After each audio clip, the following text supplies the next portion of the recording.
దేవుడు కూడాను ఆయన దగ్గరకు వచ్చిన తర్వాత నువ్వు పాటించవలసిన ఆజ్ఞలను, నువ్వు నడవలసిన భయభక్తుల విధానం పక్కన పెట్టేసి నువ్వు ఇష్టానుసారంగా జీవిస్తే దేవుడు ఉంచలేడు. నువ్వు జీవించే విధానంలో ఉండవు. దేవుడు ఆజ్ఞ అంటే ఏమనుకుంటున్నావు? ఎందుకు ఈ ఆజ్ఞలు ఇచ్చాడు అనుకుంటున్నావు? నిన్ను నిత్యము బ్రతికించడానికి ఈ ఆజ్ఞలు ఇచ్చాడు. అదే చెప్తాడు యేసు ప్రభు గారు యోహాను సువార్త 12వ అధ్యాయము 50వ వచనంలో చెప్తున్నా చూడండి. దేవుడు ఆజ్ఞ అంటే ఏమనుకుంటున్నావు? దేవుడి దగ్గరకు వచ్చి నీ ప్రవర్తన ఆజ్ఞ యందు స్థిరపరచబడకపోతే, స్థిరపరచుకోకపోతే ఏమంటున్నాడు చూడండి ఆయన. చూడండి యోహాను సువార్త 12వ అధ్యాయం 50వ వచనం ఏం చెప్తున్నాడు ఆయన?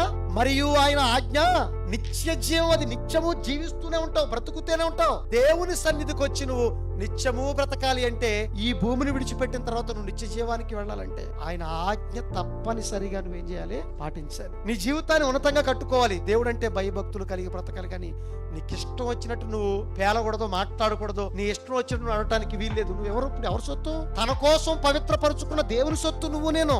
మన సొత్తు కాదు. కాబట్టి విలువ పెట్టి కొనబడిన వారం గనక మనం ఏం చేయాలట? ఈ దేహంతో దేవుణ్ణి మహిమపరచాలి. ఇప్పుడు నిత్యము ఆ దేవుడు కీర్తింపబడాలి అంటే నువ్వు నేను ఏం చేయాలి? భయభక్తులు కలిగి ఆయన శాసనాలను అనుసరించి ముందుకెళ్ళాలి.